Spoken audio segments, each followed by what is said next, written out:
Can I leave early today? It's the UV flu, I think. That's right. I'm coming down with something. Vitamin D deficiency. I'm actually leaving early. Thought I'd bring that up. I shall be online again. I just have to, we're going to go see a rental house, so we got to about go see it. Oh, yeah? Cool. Where is it? It's in Sutton Valley. Oh. Well, it's near where my in-laws live, but that's not the most interesting part. That's actually one of the hard parts. The best part is that it's almost twice as big as our current house. Yeah. And it's like $400 cheaper. Yeah. And we want to see it because it looks really cool, and it's in one of the very few spots in Sutton Valley that's actually sunny. Okay. So yeah. we're, Jennifer. So not too far out then. No. Is it that one neighborhood? Yeah, yeah. Right And Jennifer before. saw it. She said, "Yeah, it's pretty cool. It's worth looking at." And they're cool with the dog, and it's like it's got this big fruit tree in front. So I said, "Well, okay, let's go take a look at it." I mean, it's $400. Oh, and it has a garage, so I can stop paying for my storage unit. So it ends up being a huge deal if it's, it's nice. So I thought, okay, check it out. Back in Nebraska, people use garages to put their cars in. Yeah, here we go. Yeah. I know a few people that do that. Right? Yeah, I can be ready. I'm just waiting for my haiku deck to download. Oh. So, that's okay. It's not like It's not like it. Yeah. But Tony and Tawny did that until they had a kid. And then, download the cars haiku in the deck. garage. and their garage didn't fit Oh, the yeah. car No, anymore. like there's no way I can put a car in the garage.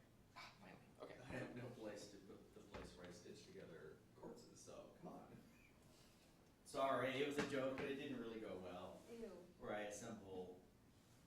I'll just leave it. Yeah, just walk away. Walk away. That joke's not gonna work. You ready? Yeah, I'm ready. Yeah, baby! Hit it! I think they've already been rolling. Oh, okay. So I'm AJ Barse. I'm a technologist with ATUS, and with me is Kevin Dixey. We're going to be going over some alternatives to PowerPoint. More specifically, we're going to look at kind of shifting the concept of presenting and looking at it from the perspective of, like, if you're doing a presentation, that's what you're doing. You're telling a story. You're giving content to your class. You're not doing a PowerPoint. Have you ever noticed, like, that's become like a colloquialism for us? Like, when you search, what do? You Google. Well, when you do a presentation, you PowerPoint. You make a PowerPoint. You don't have to. All it is a bunch of slides. I was joking with John earlier that, there used to be carousels back in the day, and now there's the resurgence of carousels. We can use Instagram photos on a little Pico projector, and it's a way to give content to your class.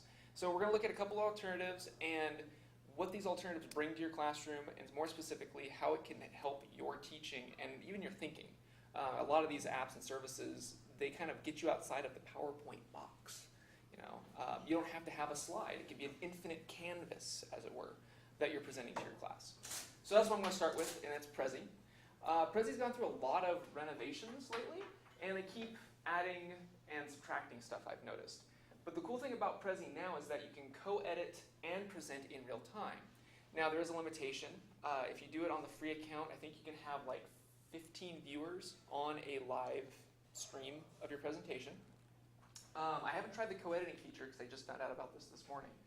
But what's cool about this is now you can also do it on these guys. Before, we could view Prezis, but now you can do some editing as well. And what's cool about this is, let me get through this, present in real time, yes, great.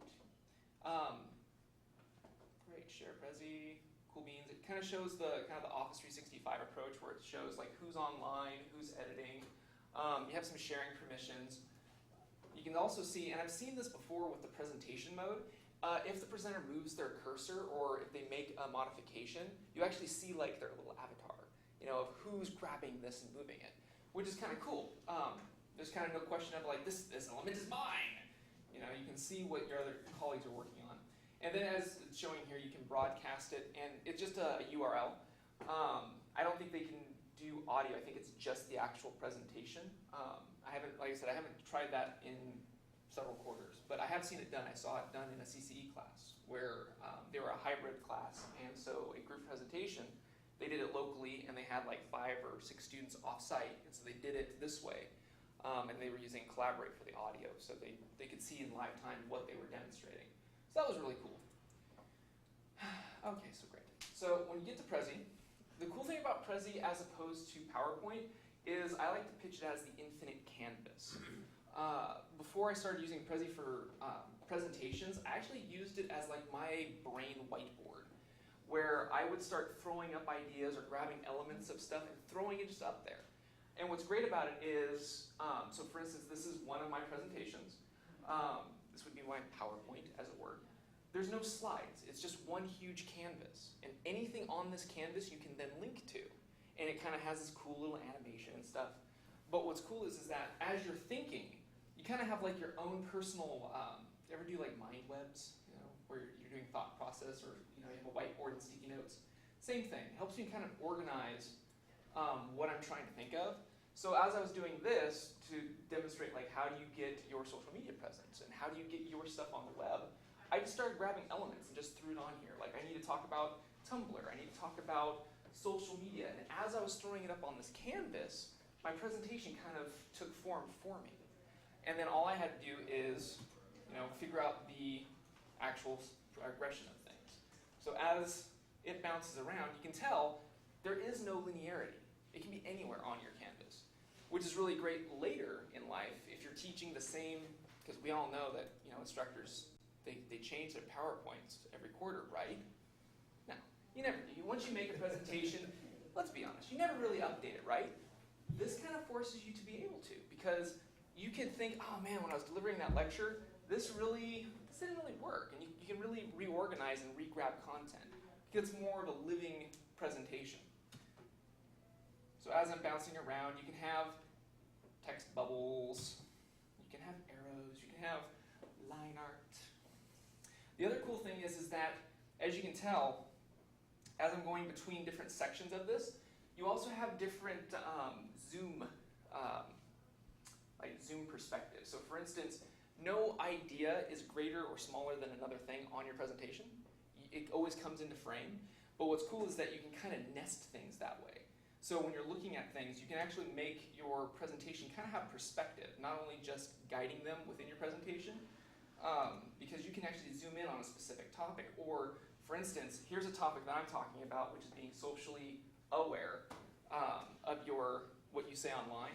And to reframe it, I take a step back and give an example. So you can really actually kind of bring in a focus point or give a broader perspective physically within your presentation.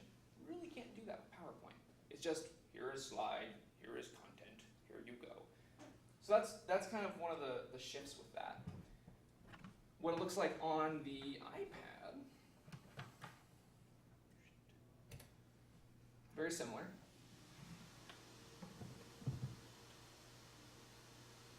Okay. So here's the same presentation. It loads up. Oh, something else I should mention too. Prezi recently changed their terms of service, so if you have a free account, by default, all of your Prezis are visible to the public. If you register with an EDU account, you now have private rights, or you have to pay for premium.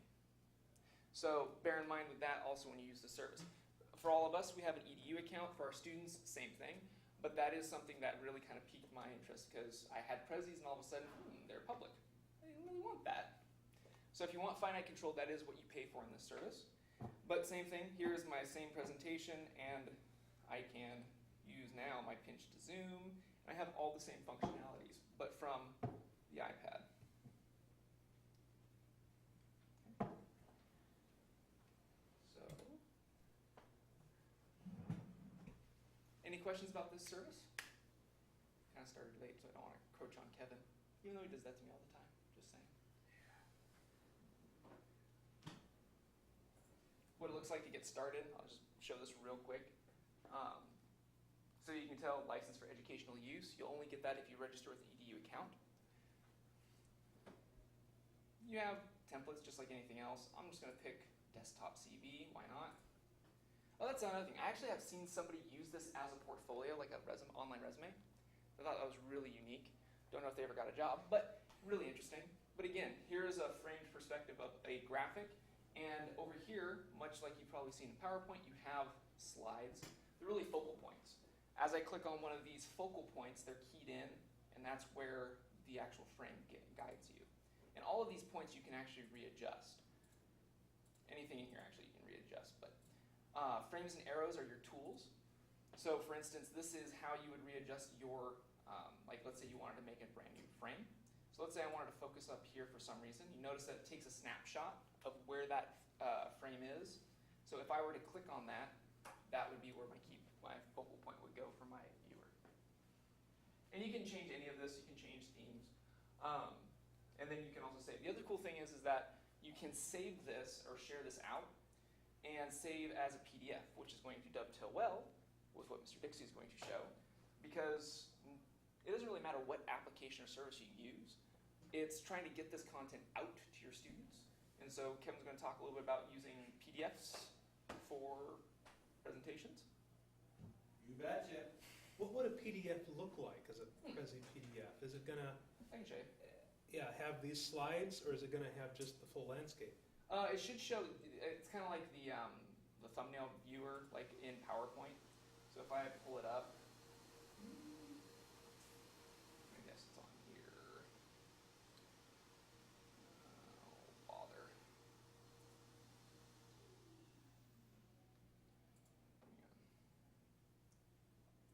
Oh, it's still downloading. 13, 14, anytime now. Save as PDF. Let's go ahead and stick it on the desktop and take a look. So here's your Prezi, and so it looks like this. So it's just the final product. You don't get any of the zoom effects if that's what you're looking for, but it's just it's just saved out. Whatever the frames are that you saved, and so if you want to have that overview perspective, you've got to make that the frame, the first frame. Right. So like for instance here, it's just it walks through exactly as if it was a slide. Whatever your framing point is becomes the slide. But yeah. And then from this, you can print them off as handouts. You can do exactly the same functionality as you would do in PowerPoint. Do you embed video, or is it only linked to things like YouTube? I usually link to YouTube. So if obviously a link gets changed before your presentation, in your presentation it's going to show what the live YouTube is. So if it's not there, it's not there. I don't know if you can embed a video. I think everything lives on the web. So if I were to go to, so YouTube. YouTube is the only video option. From file. So it looks like you could. I've never used that functionality, John, to be honest. I usually, if I'm working in Prezi, it's because everything is on the web anyway. So I want to keep it in that ecosystem. It looks like you have a question. The pay functionality, what else does that get you besides just privacy? Good question. I've never paid for it. So let's take a look. Really? Nope, never paid for it, Kevin. I know, it's shocking, isn't it? I'm not going to say anything. Let's take a look. Pricing. So private presentations, use your own logo. So if you are doing branded presentations, so corporate presenters would probably benefit from that. You have support, so you got a question.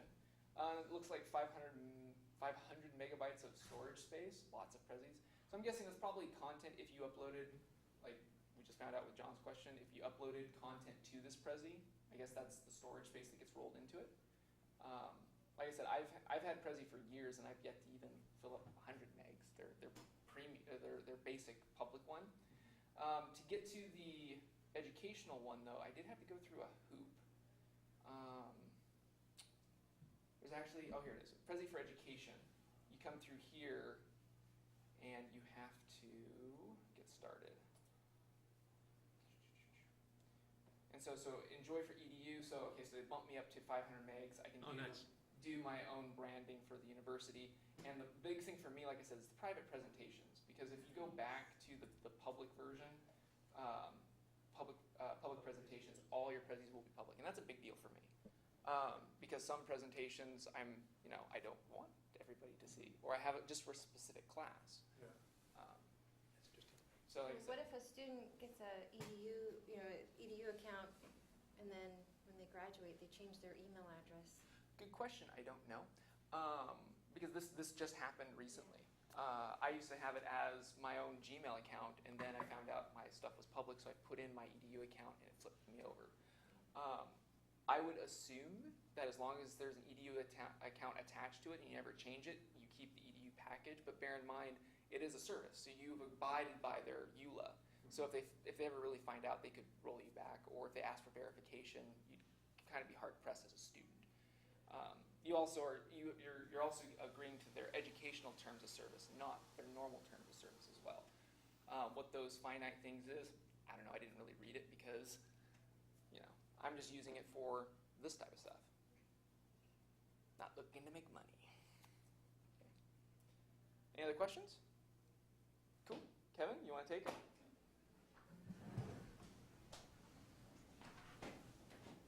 I'll trade you. Sure. So, get plugged in here. As AJ said, well, I'm going to take a slightly different approach. First off, I'd like to say I hate PowerPoint. I don't hate PowerPoint, the application. The application's fine. What I don't like about it is the sort of, whole world that has grown up around it. People believe, that PowerPoint is somehow this indispensable tool, and I think they lose sight of what this is all about. Communications are about presenting ideas, about communicating clearly. And I think this is going to be a problem with a lot of digital tools, is the tool gets in the way of what the focus of the tool really is. This has to be about what you're trying to do with these tools. You don't make building a house about the hammer. Oh my God, I have the greatest hammer ever. It drives nails better than any other hammer in the world. It's this freaking hammer, all right? It's the house that you're building. That's the important part. Well, the same is true with digital tools. It's the house that you're building. So, coming from a design background, I have also paid close attention to when you're creating anything using digital tools. And I've been a digital designer for 20 some odd years. Is this doing what you want it to do? Whether you're using Photoshop, Illustrator, InDesign, PowerPoint, or whatever you're using, you want the tool to actually produce the final product. And really, once you get to the final product, it really doesn't matter what the tool was in the first place. Because nobody has ever asked me, for instance, I'm a digital photographer, ooh, what camera did you take that with? They don't care. They just buy the picture. The same with a presentation. If it nets you that business deal, if it gets you that grant, nobody's going to go, oh, was that Prezi? Was that PowerPoint? This is nonsense. So to me, you do two things. You do use tools that will communicate clearly, efficiently. All right, another thing is you don't get yourself lost in the tools themselves. So the thing I have against PowerPoint is that people get stuck into like, oh, I can do word art, and I can do these spinning transitions, and I can add overviews, and I can put voiceovers. Like, just scale it all back. Think about it in terms of what you're really trying to do. To that end, I tend to be very minimalist in the way that I do things. Here's the mouse. So first thing I want to show is a couple of tools that I really do like. And I use PowerPoint. I've used it for years. With the advent of mobile technology, I switched over to using mobile tools because I felt that mobile was a big part of making technology work for me. Because I don't like being anchored to a desk, sitting at a chair all day, staring at a computer screen. It's not my idea of fun. My idea of fun is actually being outside having fun. So I like tools that enable me to do that. To that end, I do a lot of stuff with mobile. So the first thing I want to show you is, let's talk about this idea of using a PDF. All right, so let's back off. So this is a presentation that I did, and I worked with John Farquhar's right here. We presented this a couple of times. So what I did is I created the presentation in Keynote. Now Keynote is an Apple presentation tool, very similar to PowerPoint. The reason I used Keynote is I have a Mac, and Keynote came free with it. I also had Keynote came free on my iPad. In fact, most of this was created on Keynote on the iPad. And like any other slide thing, this is about getting information across. So to that end, I created it, but I also needed to present it. Now, when you go to present, one of the things you run into, we've all been presenting. Ooh, are they going to have the proper version of PowerPoint? Oh, can I connect up to the computer? Oh, is the Wi-Fi going to work? There's a ton of things you have to know about. So for me, if I'm presenting information, the most important thing is that I get my information across. Right?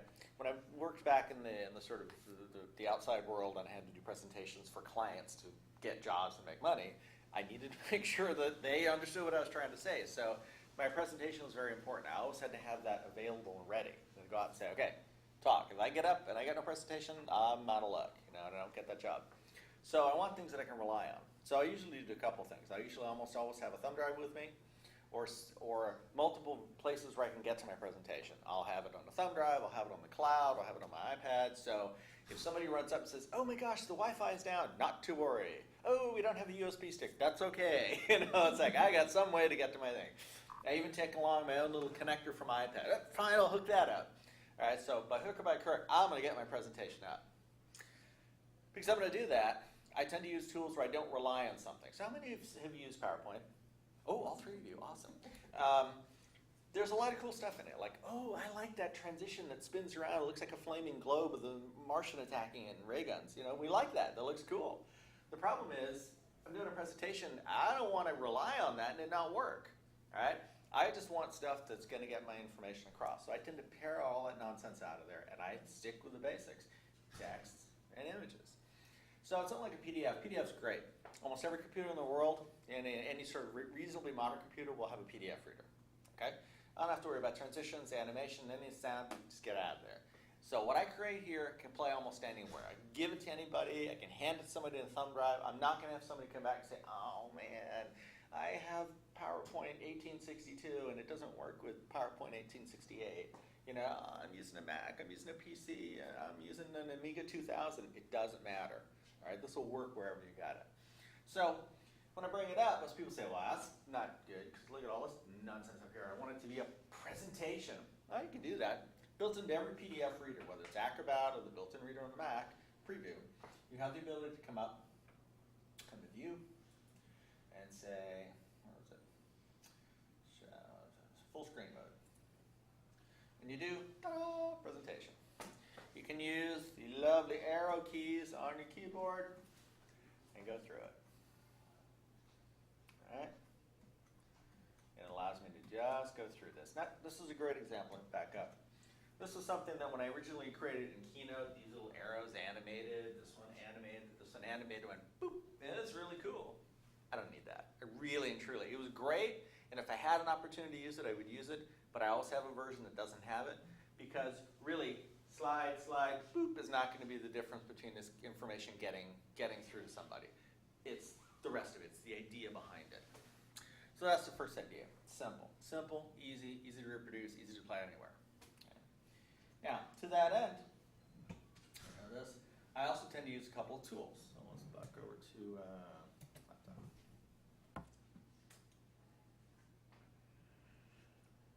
So I've used Keynote. Oh, that's a good one. Infinite regression. Here you are trying to use it. I know, it's me looking all fat and hot and whatever, so still. I can't show you. Damn you. Alright. Hang it. One more time. Every time I see myself, I think, holy crap, I look like my dad. Alright, so. It's not really how you look, it's just a facade. There you go. Yeah, I know. We look at ourselves and go, oh, I'm my father now. So here, I'm going to show you two tools in particular. Now, I've talked about Keynote, and there is a mobile version of Keynote. There's also a mobile version of PowerPoint. I mean, you can do both of these. There's even web versions of both. You can get Keynote and PowerPoint available both on the web. So going away from tools like that, I wanted to show you this one called Flowboard. Now, Flowboard is very much like, you showed Haiku Deck. I'm going to. Oh, you're going to. So Flowboard, how much time am I taking your time? I got plenty of time. So Flowboard is an online tool that exists in two spots. There's a web component where you can go to Flowboard, you can look at it, and you can preview your decks on the web. So I'm going to come over here and show you. Flowboard is free? Flowboard's free. All right, so I'll come back to this in a second and show you. So Flowboard is a free app. It allows me to create an account. There's a free account and a paid account. And the paid account gives you some additional functionality. In this case, Flowboard allows you to go through and connect a PDF to it and do some other stuff, which I don't really need. Storage, right? What's that? Additional storage. And additional storage. And most of these tools, the big things you pay for are templates for the look and feel, fancy templates, additional storage, and then usually one or two additional features. But all of them have a free version, which is perfectly functional. So in this case, I have a couple of ones that I have here. This is one that I just do because I often will take photographs and present them. So this is just a simple, I'm going to load it. There's my presentation. Here's the photographs that I just popped in here. I pulled them off of Dropbox, and I threw them in here and created a presentation. Let it load up. Now, one of the disadvantages you have with something like this is in a case like this, it does take time to load. So you need to think about it and say, okay, before I get up, load it before you sit down and start talking like I should have done over there instead of ignoring it. And then it also, sometimes you need to just make sure that the equipment that you're going to, sometimes you run into situations where your iPad maybe doesn't connect properly to this, or it's too high resolution for an old projector or something like that. So this is fairly good. So this right here is a fairly large presentation that I created. It's got about, I think it might have 100 photographs in it, high resolution photographs. And then I'm going to show you this one called Dogs Have a Death Wish, and show you how you actually make one. Because I'm a true believer that all dogs have a death wish. Is this iPad only, or is it also? This is iPad only. Okay. Yeah, so iOS only, and the web version is for viewing, but not for creating. You're going to see another tool that's got some additional functionality in both web and iPad version. All right, so this is something like this. Now, it allows you to come into your editing area. I can come in, I can click on it, and I'll show you that in a second, or I can just simply view it. So when I view, yes, got it. All right, so I can come in, I can see my project, just sweep through it with my finger, I can talk about it. Simple, all right? Real simple presentation tool. Now, lest you think that all you can do with this kind of thing is photographs, because you could do more with it. Let me go into Dogs Have a Death Wish. This is a simple thing that I created. All right, done. So Dogs Have a Death Wish is a little bit different. Now, I created this because I have a dog that likes to eat every single thing that is going to kill the dog, decides he's going to figure out some way to find it and eat it in my house. So many vet visits later, I've come up with this idea. So I'm going to click on it. Now, when you go into Flowboard, you have two controls. Left and right-hand side, you can just sweep them off. You have the ability to add things, all right? Create guides, do and undo and redo. So some real basic functionality. So in the case of something like this, I've built some of these things like, they'll eat chocolate when they have a chance, then they deny it. I'll let you go through it. They eat chocolate when they have a chance. Let's redo it. They have a death wish, they eat chocolate, and then deny it. Try and tell them onions are poisonous, and they ignore you. All right. So let's say I'm working on this. So let's go over this, try and tell them onions are poisonous, because I just had this experience. They get really gassy after eating onions. But if they eat too many, it will kill them. So here, I want to create this screen. So I have my controls on either side. Let's pull these out. And I'm going to come in. There we go. And I'm going to add something. And it immediately adds this media box. All right. I can drag the box, I can move it around, and simply click on it. And it allows me to add a particular kind of media I want. So do I want text, do I want video, do I want a gallery of images, which is what I created with the photographs. Do I want to add a PDF? This one you do have to pay for. In this case, I want to add an image. And this is where it really gets kind of powerful. It links up with a lot of the cloud tools out there. So I can add template graphics that they supply, stuff on my iPad, recently used stuff. I can do Google search, I can go to Facebook, I can go to Dropbox, and find images that I want. So in this case, I want a picture of an onion. I don't happen to have a picture of an onion, so I'm going to Google search, and I'm going to just say onion. Okay. And let's do the red onion. Boom. If I want to change the size, I just pinch it, move it around. All right. You'll see automatic alignment tools. There you go. And I'm done. So I've created a simple screen. If I want to add something to the next one, let's go over one more. And I'm just going to come over and say, yeah, let's add something. Let's create some media. In this case, I want some text. And let's paste this down. I had something on the board. Select all.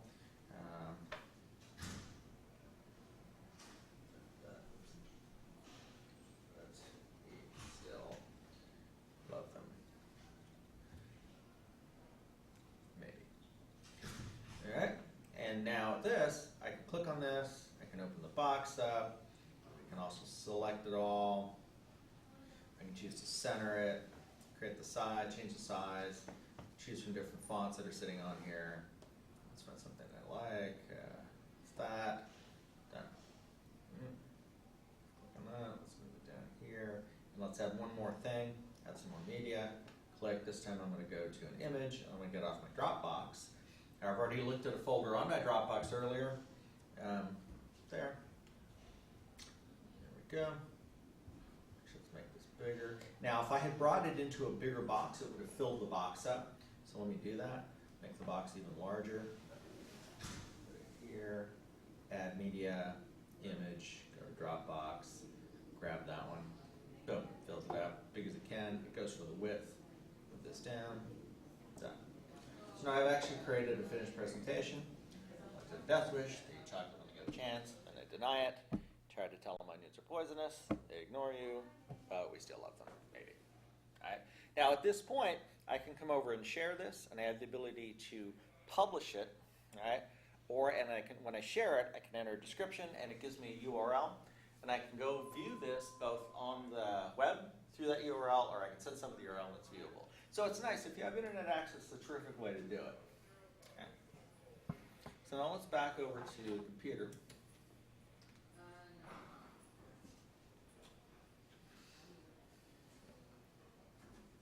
All right, so here's my flow board. So I actually created most of that dog one while AJ was talking. So I was sitting up, so it only took me a few minutes to do it. You're going to see it over here. Let's refresh my screen. Did you make it public when you were on? Oh, I haven't published it yet. So I think public will appear right here. So then in case of something like this shows me the one I already have. It's my account, and I can come over. I can come in, I can sign out. I got settings. Look at my library of things. So it's a really, it's a really nice little tool. There's a lot of built-in templates that are actually quite usable. If you're in the way of using PowerPoint with stuff pre-designed for you, you don't have to be a designer. They tend to be very straightforward. They do a lot of the work for you, and they're well designed. So I think it's a nice way of presenting. So I'd like to turn it over to AJ to talk about the next thing, and then finish up afterwards. You need the iPad? No, I got mine. Okay, great. Thank you, Kevin. But I need some of my So Kevin really hit that on the head. I love Flowboard. It's kind of weird because it's kind of alternate universe day. Because it is. Usually Kevin does Haiku Deck, That's and true. I do Flowboard. Yeah. And then we kind of flipped it. This is funny because you're doing the one I usually use. Yeah. But the big thing that Kevin highlighted here is that Flowboard, you can't do any editing on one of these. So, for instance, and this happened to me recently, my iPad's dead. And so I have a presentation in Portland. So how do I get to my presentation? And that's really a big thing, is whenever you go and you present, whether it's in the classroom or out, have it in multiple different things, multiple different methods. A PDF is the most simplest form. You can even take it a step further, and I have also a USB. I also load portable apps on my USB. So I have my browser that has my credentials with my LastPass. So I can just plug it into any computer, and I have my own working environment. That's another take on that. That's kind of a side tangent. The next app that we're going to show is Haiku Deck. The main difference between what Kevin just showed you with Flowboard and Haiku Deck is not only can you do the editing and presenting off of these things, but you can now do the editing and presenting off of a browser as well. So it very much makes it a web app PowerPoint application. So for instance, here's one that I just did for a conference. I'm just going to go ahead and load it up and go into edit mode. So when it does, takes a second. And it's free? It is free. Also free. Yep. Everything that we're showing you is free. The paid things, again, on Haiku Deck are you can buy custom themes. Yep. And I think additional storage. Those are the two big things. No, not even storage. Not I even think it's just storage. custom themes. Yeah, I think it's just they make their money off of making these look pretty. And the other thing about this that's wonderful is, like Kevin has showed, like if you have multiple different services like Dropbox or whatever, all of these apps plug into that. So it would be real easy for you. Like let's say there's a theme here that you really want, but you don't want to spend the $1.50 or whatever. Make it up in whatever your favorite app, whether it be Keynote, PowerPoint, whatever, and save it as a graphic and put it in here anyway. Again, we're getting away from the idea of having these animations and having this thing and having something that is very simple, straight to the point, and delivers content. Well, and you can even export a Haiku Deck presentation as PowerPoint and a PDF straight from there. So So if somebody's like, oh, I'm at campus and we have PowerPoint, Yeah. no problem. Sure, we can do that. There's an app for that. You can also, so you can export. So for instance, I'm just going to go real quick through. So here is what it looks like when you present. It shows up in kind of like this preview browser looking thing. What you have to also do is expand it to the full screen, which is much like Prezi. And we're going to go ahead and allow, yes and no. And you can use the mouse just like you normally would, and you can go through your presentation. What's cool about this is, like a lot of these graphics, I cheated. I didn't take them myself. And what Haiku Deck has is much like Flowboard, it has a search engine in it. But what's cool about these guys is there's two different things that you can pay or get free. Free is royalty-free graphics that you can put into your presentation. And whenever you print, or if you put it into a different app, it will give attribution to where that graphic came from. Yeah. So it does it automatically for you. We don't have to worry about attribution at this point. Whereas PowerPoint, it's a graphic. The other thing is that if you want to pay for a royalty graphic, then like artists like Kevin and I, we can actually give them some of our work and we get paid for it. And you pay Haiku Deck and we get royalties type of a thing. So it's a really interesting model here where Haiku Deck is kind of pushing the idea that yes, there is free stuff on the web, but if we share this out, like, you know, we want to get credit if it's our stuff. So that's really interesting. Going in here as well, another cool thing about Haiku Deck is they have this notion of really pretty graphics for numbers and graphs. And I want to show you how that looks. So I'm going to go ahead and make a new slide. I'm just going to scroll over to the end. I'm going to add a new slide. I'm going to make this like, let's see, full screen, which is, there we go. So when I go into full screen and the browser goes away, it looks like an app, doesn't it? I mean, it could be something just running on my desktop. Everything that you do is live saved, so it auto-saves for you. And I can pick a, let's see, let's go down here to my slide types. So if I was going to make like just a title to my slide, I can make a title here. Title, cool. But like I said, they have this really cool feature where you can now make these cool live graphs. So for instance, if I was looking at doing a real quick statistic like, I don't know, dogs. You die from chocolate ingestion. Cats. I can now come in here, also make a third one, let's say, I don't know, other. So if I was looking at number of, I don't know, how many people like dogs? At least 3. Okay, so at least 3. So we got 3 people that like dogs. I'm just gonna make some fictitious numbers up. Let's say we have, most people like cats, right? 10 people that like cats, and let's say there's 1 person, Kevin likes ferrets, okay? So as I was typing in those quick statistics, I don't have to worry about, oh, do I want to have this in a 3-dimensional perspective like PowerPoint makes you think, or, no. You have colors, you have a graph that shows a representative sample, and numbers, you're done. If you didn't want numbers, we could also do it in percentage. So let's say, oh, it does it automatically for me, I don't have to put it in. 21% of us liked dogs, 71% likes cats, and little old Kevin likes, you know, ferrets. Ravens. Ravens. That's right, ravens. So that's a really cool feature if you're dealing with really quick and simple stats that you want to drop into a presentation. You can also do fractionals, or you can even do bar charts. And again, it's getting away from this idea that Kevin was pointing out. We're not looking at the tool isn't getting in the way of what you're trying to present. It's just you have numbers, you have an idea that you want to show. Question, John? Can you do reveals? Reveals? Where you show part of the chart and then reveal the other part of the chart, or even in like how in PowerPoint does bullet by bullet, it'll reveal each thing. It's No, one whole Do you have any of these tools support reveals, or do you have to like sort of fake that by You have to building manually multiple? create. You have to make it. See, one of the things is there's a limit to their functionality in terms of what they do. I take it back. Keynote will do reveals. Yeah. All right. But as you go with these simpler tools, their motto is basically well designed, looks good, limited number of options. You know, it's hard to make these ugly, basically. Do you know if there's a feature in exporting from Keynote or PowerPoint to PDF, and you've got reveals in it, No. you can tell it to make it as multiple PDF slides, for example. You can do it with multiple PDF reveals. Do not transfer to PowerPoint. I've tried that. Yeah. They just are the other way around. PowerPoint reveals and Keynote reveals to PDF. To PDF. You lose them. Yeah. There are ways to export them as a series of JPEGs, in which case you could import them as multiple JPEGs Yeah. and create a sort of phony reveal.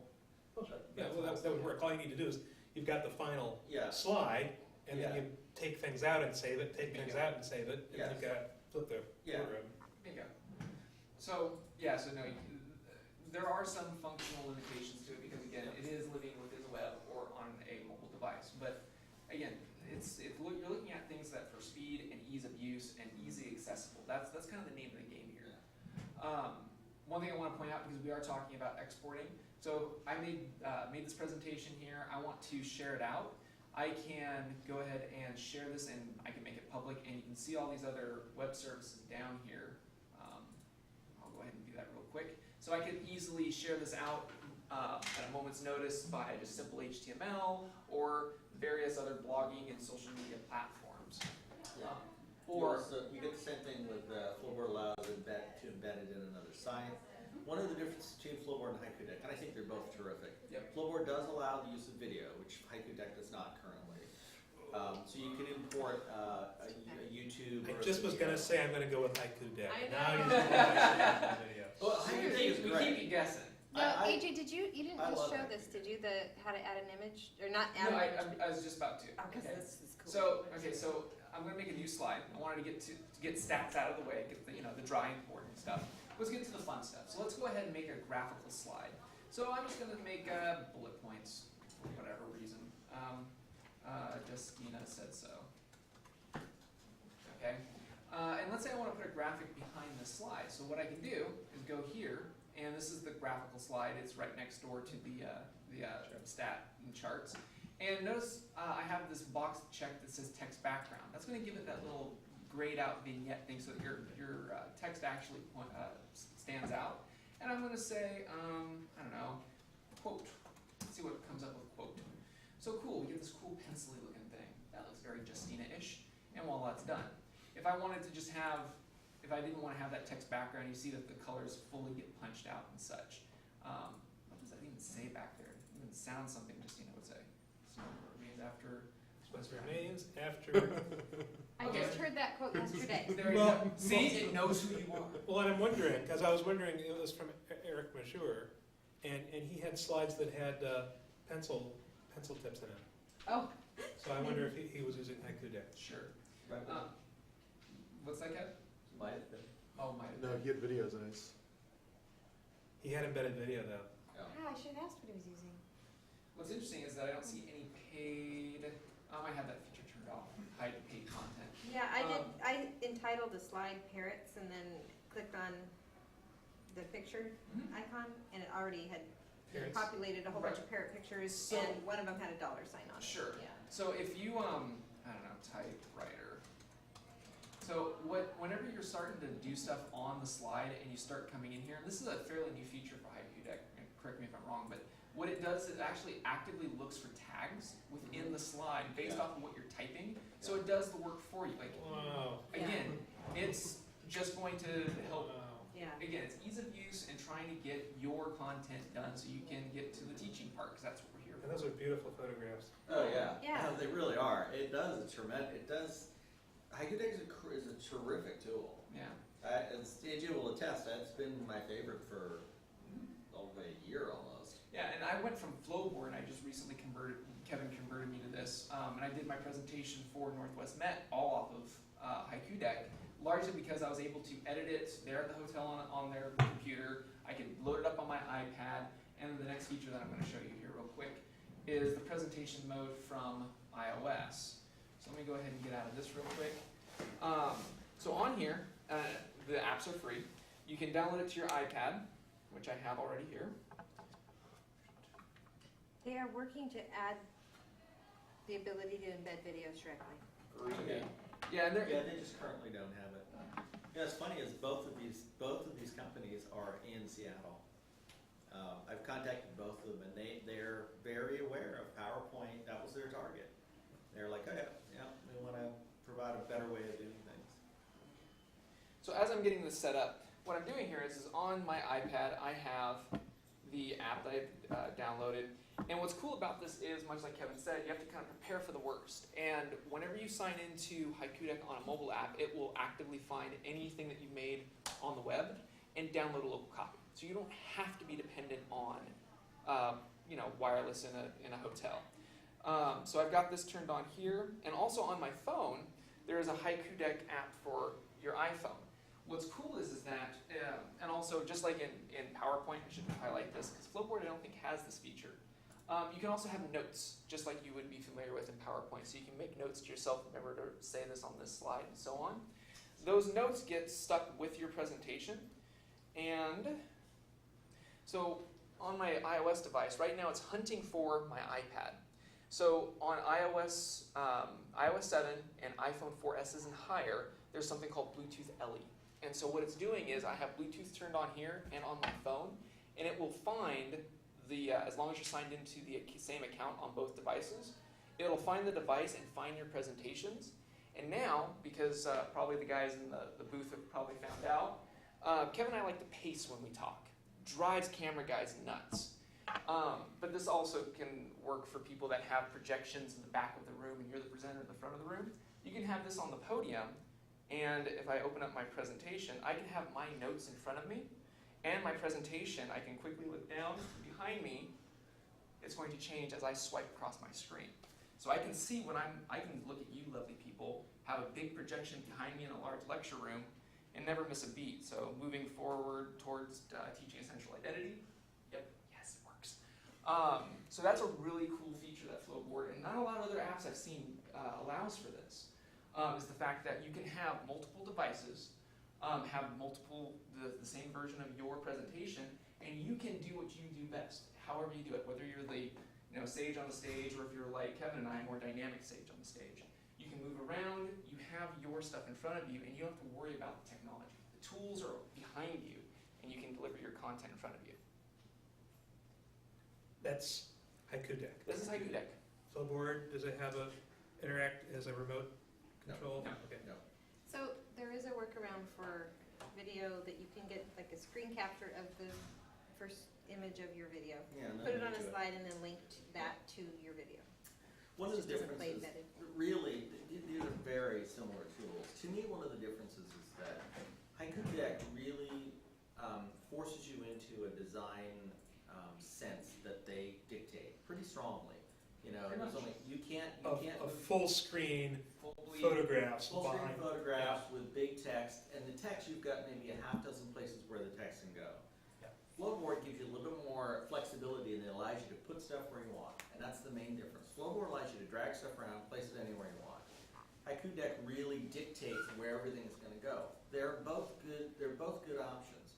There are times when I love HaikuDeck because it's fast, it's easy, a lot of great tools. There are other times when you say, I need this presentation to look a certain way, and I need the extra flexibility to be able to drag my graphics around, place the text where I want it. Some of the things that I can do in HaikuDeck or in Flowboard is I can select text and I can put a link on it.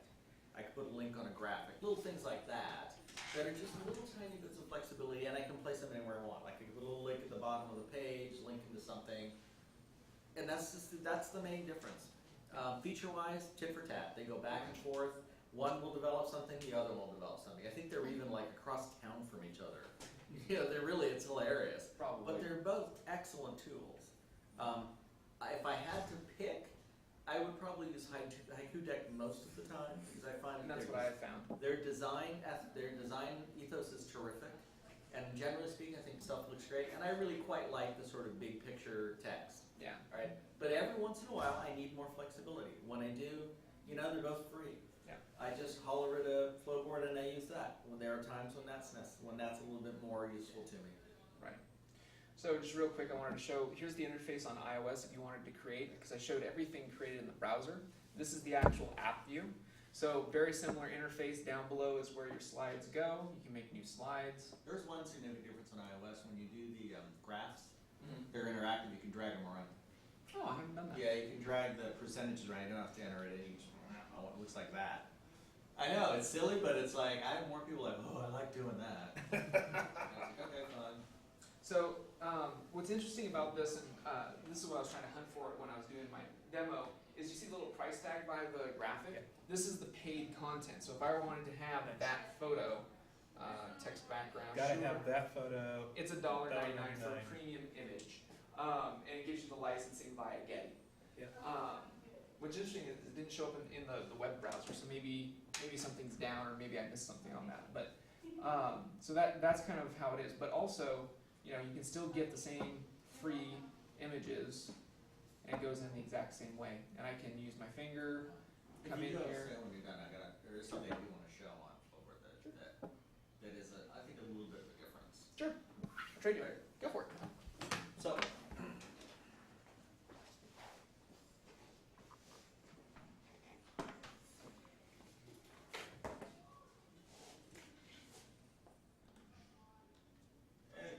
Looking good, Kevin.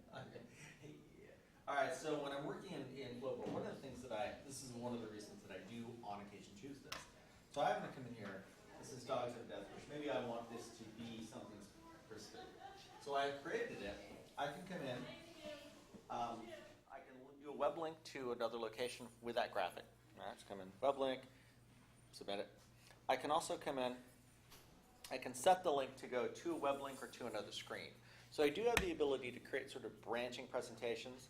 All right, so if I want to create something that's not something I present, but something I put up there, this gives me a little bit more branching ability than I would get in Flowboard. Haiku Deck just doesn't give you that. No, Haiku Deck is very much Very linear. It's very linear. It's very PowerPoint. So we kind of went from descending order. We went from Right. Prezi, which is the world is a canvas and that is your presentation, Yeah. to we went to Flowboard, which kind of restricts you a little bit. But just like Kevin said, you can do a lot more functional, tool-based tweaks within your presentation. And then Haiku Deck, which is basically if you want to be cut, dry, but very pretty, Right. you can get your presentation done through that. Yeah, there's one other thing too is, okay, so I talked about being able to move things around. Anybody can do that. But it does give you one other option, and it's this. You'll notice when I click on stuff, I get these options at the top. I'm trying to move objects forward and back. I can stack objects, so I can composite things, all right?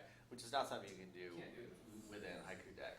They're both excellent tools, and of course on this side we get the guides that you turn on and off, allow you to center stuff, all right? You can save it. When you save it, it saves the draft automatically to the cloud. And then when you share, all right, when you share, you have the ability to restrict it, make it private, or make it public, all right? And the one thing you can do then when you go to the website is you can grab the URL and then share the URL out to people. Yeah. They're both excellent tools. They really are terrific tools. It really just depends on what you're trying to present, is what's going to kind of dictate what you're going to gravitate towards. So do they have a player that you could download the presentation and just play it from a computer? Offline. Yes, Yeah, offline. there's a web link to it. So if you send a play it She's offline. saying offline. So that would be Oh. exporting as a PDF. No, you'd have to export it. So in this case, exporting to a PDF, this is one of the premium features. So here's It's how free in premium Haiku Deck. features work. Yeah. So it's free in Haiku Deck. It's a premium. Would a feature. PDF, okay, never mind. PDF would be a self-contained PDF that you could just play anywhere. So Flowboard does not do that, but it does do video. It Correct. doesn't. Well, it does do that, but you got to pay for it. But it does do video for free. Right. Like video, the way video works is actually quite cool. So if I come to the end, I think I even put one in. Here it is. All right. So when I add content, I simply add, come over here, add media. I can choose video, and then I can choose to either pull video off Facebook, off Dropbox, off YouTube, or I can add another content source. I can dictate something like, go to my SkyDrive or OneDrive now, go to Google Drive, go to Box, go to my camera roll. So it can pull video from a variety of locations. In the case of something like this, I've brought this video, let me preview it. I come in here, I simply play, and it'll automatically go full screen and then play it. And I believe, if I'm not mistaken, it should give you the Yeah, at the top you get the YouTube controls as well. You know, so yeah, each has something the other doesn't do. Each has a few things you need to pay for, and I think it's hard to go wrong. If I were recommending it to someone, I'd recommend Haiku Deck first because I would say most people don't really have any sense of design, and I think that's a burden to them. They just want it to look good. They don't really care about it. They get kind of nervous, like it's not gonna look very good. So I'd say Haiku Deck is an easy sell. If you have somebody that's really picky or really wants things their particular way, then I'd say Fullboard's probably going to be more to your liking because it gives you more flexibility. So there's certain people who are like, I don't like being constrained. Okay, that's fine. And then ultimately you can go to something, much more.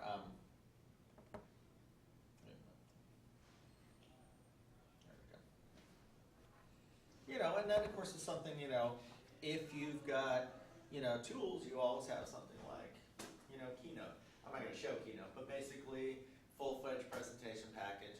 I found Keynote on the iPad is almost identical to Keynote on the desktop. They do everything pretty much the same. It's $10. So do we have an institutional license? Yeah, it's free if you buy a new iPad. So anybody with a new device. So what I would say, Justine, is you would come up and visit me, and you would sign into an iOS 7 device, and it would show up on your account. Anybody who buys any new device from Apple, be it a phone, an iPad, or a computer, you get a free copy of iWork, which is Keynote, Pages, and Numbers. And what I have found is it doesn't matter where you buy it, you end up getting both sets. You end up getting the iOS version and the desktop version. All right. If you have an older one and you want to buy it, like my wife's kind of not included in that because she has an older iPad.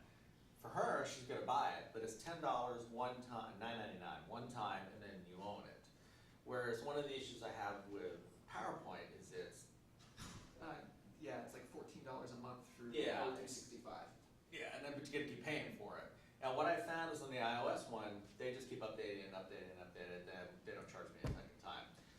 But they are for pay; they're not free. That also dovetails well because if you, as an institution, we now have Office 365. So the iOS apps for Word, Excel, and PowerPoint, staff and students are able to use those apps. If you were not teaching or you were no longer a student, the iOS apps, you cannot use the PowerPoint app on iOS. You have to have an O365 account.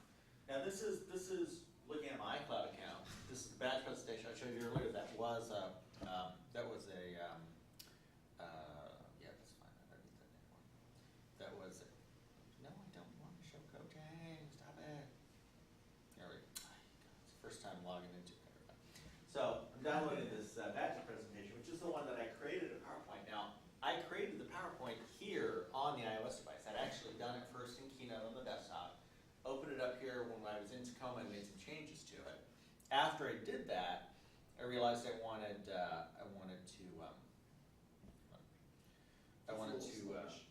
add a little stuff, and then I wanted to make it as a PDF. That all happened here on this. There it goes.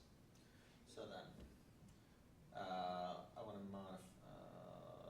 That one's fine. No, that one's better. Do your presentations become searchable by the public? In Keynote? Any of these? Yeah, the public-facing ones in both Haiku Deck and Flowboard are open to anyone. But you can restrict them. You can restrict them, which can certainly open to you. But if you make them public, to share them, they have to be public. Yeah. All right. In something like Keynote, no, because it's an application, so it's contained within their ecosystem. Now this here. I think Haiku Deck now has private URLs. You can actually do public, restricted, or private. That's nice. Yeah, I think they just did that. So now this, same thing. This is a presentation that's done all. Yeah, I don't care about that. All right, so.